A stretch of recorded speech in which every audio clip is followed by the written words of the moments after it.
नमस्कार श्रोते हो, आपण ऐकत आहेत साहित्य मंथन आणि साहित्य मंथनच्या गोरक्षनाथ संजीवन ज्ञानधारामध्ये आपलं स्वागत आहे. मित्रांनो, पहिल्या व्हिडिओमध्ये आपण पाहिले की मंत्रसिद्धी काय असते. ते म्हणजे मी सांगितले होते की ज्या विषयात ज्या गोष्टीत आपण सारखा काम करतो, एकच गोष्ट रोज रोज करतो, तेव्हा त्या गोष्टीत आपण पारंगत होतो, निपुण होतो. म्हणजे आपल्याला त्याविषयी त्या क्षेत्राची सिद्धी मिळाली असे. हे सांगताना आपण वेगवेगळे उदाहरणं पण पाहिले आहेत. त्यानंतर आपण सिद्धी, मंत्रसिद्धी देखील पाहिली. पण आता गोष्ट येते ती मंत्राची, मंत्रसिद्धी. मंत्रसिद्धीसाठी गुरु असणं खूप महत्त्वाचं असतं. गुरुशिवाय शक्ती चालत नाही आणि गुरुच्या आज्ञेशिवाय शक्ती चालत नाही. गुरुच्या आज्ञेशिवाय शक्तीमध्येच धोका पण देते. म्हणजेच लक्षात घ्या, तुम्ही तुमच्या इष्टची सेवा 10 वर्षापासून करत आले आहेत. इष्ट तुमच्यावर खूप जास्त प्रसन्न आहे, खूप जास्त खुश आहे. तुमच्या भक्तीमुळं सगळे काम तुमच्या सांगण्याने होत आहेत. तुम्हाला तुमच्या इष्टचा अनुभव होत आहे, त्याचा आभास तुम्हाला होत आहे.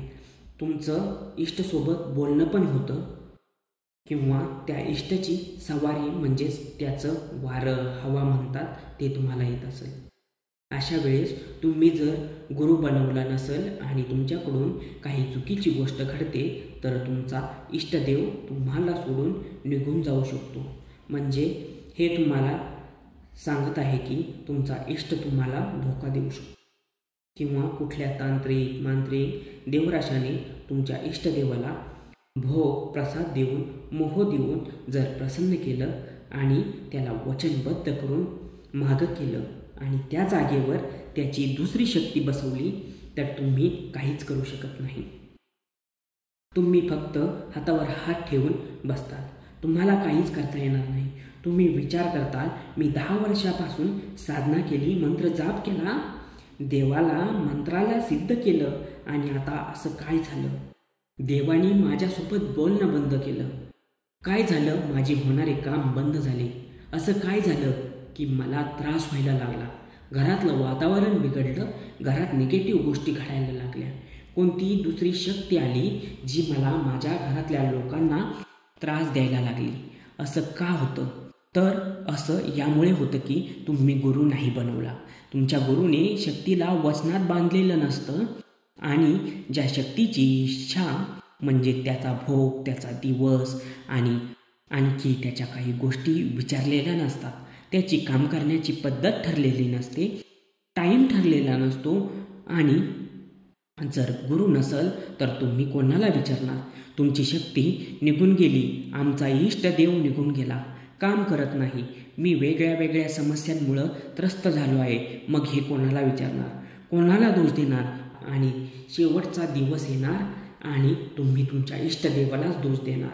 म्हणजे चूक तुमची इष्टदेवाची नसून तुमचीच असेल.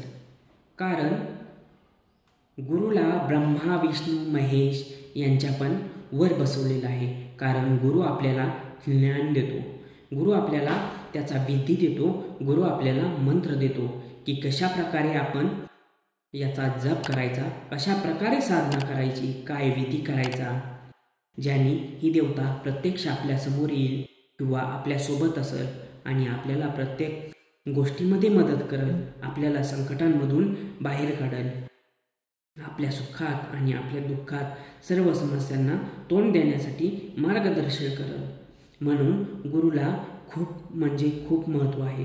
मित्रांनो, काय होतं, कधी आपण एकदा मंत्र सिद्ध करतो, मंत्र घेतो, त्यावेळेस आपल्याला त्याचा सिद्ध करण्याचा विधी माहिती नसतो.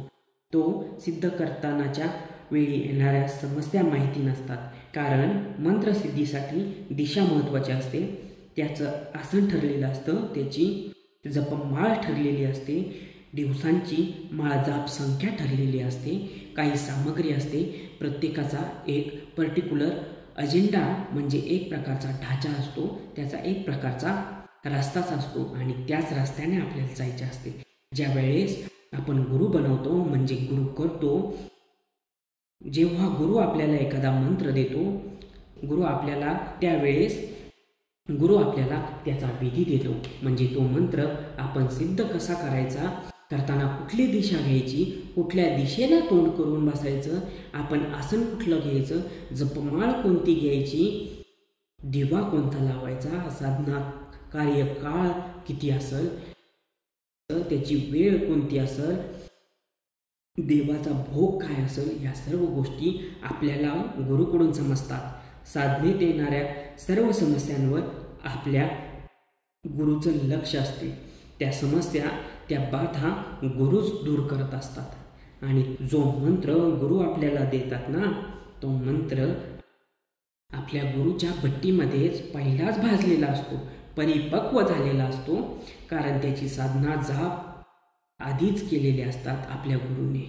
म्हणून त्या मंत्रात एक प्रकारची एनर्जी पहिलीच असते आणि ज्यावेळी आपण करतो त्यावेळी ती लगेच सिद्ध होते.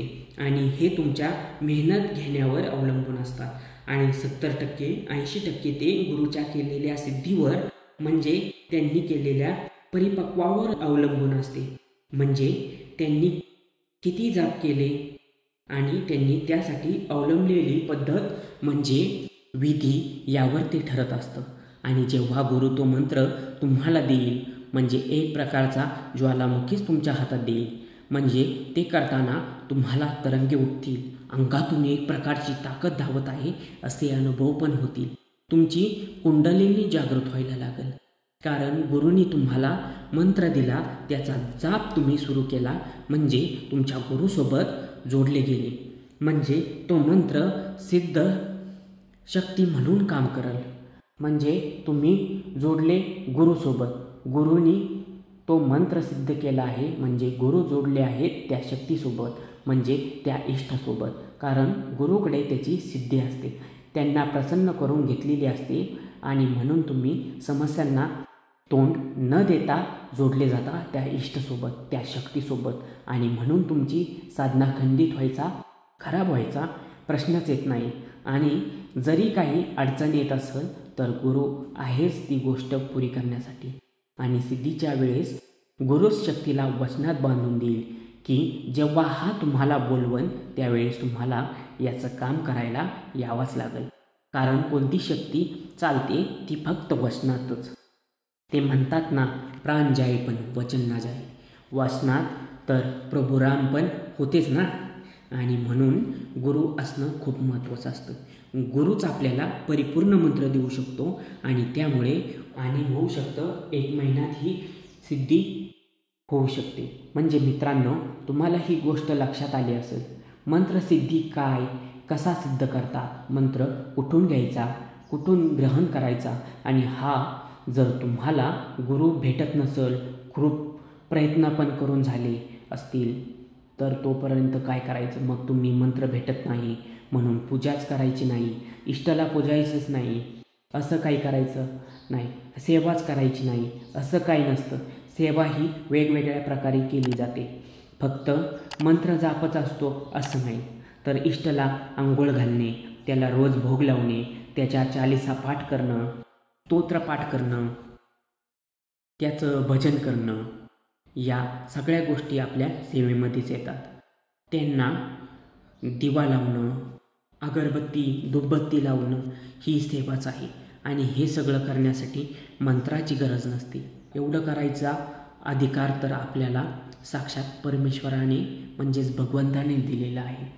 तुम्ही स्तोत्रपाठ, चालीसा पाठ सोबत मंत्रजाप पण करू शकता. जोपर्यंत गुरु भेटत नाही तुम्ही तोपर्यंत मंत्रजाप करू शकता आणि तोपर्यंत मंत्रसिद्ध होऊ शकतो. म्हणजे गुरु भेटला, त्याच्याकडून मंत्र भेटला, पण त्या मंत्राचा जाप पहिलाच चालू असला तर गुरुकडून भेटताच तो लगेच सिद्ध होईल. म्हणजे जरुरी नाही की तुम्ही गुरु भेटेपर्यंत असेच हातावर हात ठेवून बसले पाहिजे. महिने गेले, वर्ष गेले, पण तरी अजून गुरु नाही भेटले. मग काय करायचं? असं व्हायला नको. मनापासून केलेली प्रार्थना देवापर्यंत जातेच आणि ती पूर्ण होते. म्हणतात ना, एखादी गोष्ट सारखी केली तर ती शेवटी पूर्णत्वास जातेच, त्यात महारथ भेटतेच आणि त्यात पारंगत होऊन सिद्धी होतेच. आणि असं पण होऊ शकतं की एखादी शक्ती सिद्ध होईल आणि ती स्वतःच तुम्हाला प्रत्यक्ष सर्व गुणसंपन्न गुरुपर्यंत तुम्हाला घेऊन जाईल, किंवा साक्षात सर्व गुणसंपन्न गुरु तुमच्या समोर तुमच्यासाठी उभी करेल. असे बराच वेळेस पाहण्यात आलं आहे. इष्टने तुम्हाला तुमच्या गुरुपर्यंत पोचवलं आहे, तर कधी गुरुने तुम्हाला तुमच्या इष्टपर्यंत पोचवलं आहे. दोन्ही गोष्टी एकमेकांसोबत कनेक्ट असतात आणि दोन्ही गोष्टी एकमेकांसोबत चालत असतात. म्हणून गुरुचं असणं पण महत्त्वाचं असतं आणि आपली घेतलेली मेहनत ही त्यापेक्षा महत्त्वाची आहे. त्याशिवाय काहीच नाही. तुम्हाला तुमच्या इष्टाला भेटवण्याचं काम हे गुरुचं असतं. पण सिद्धी मिळवणं ते मेहनतीवर आहे.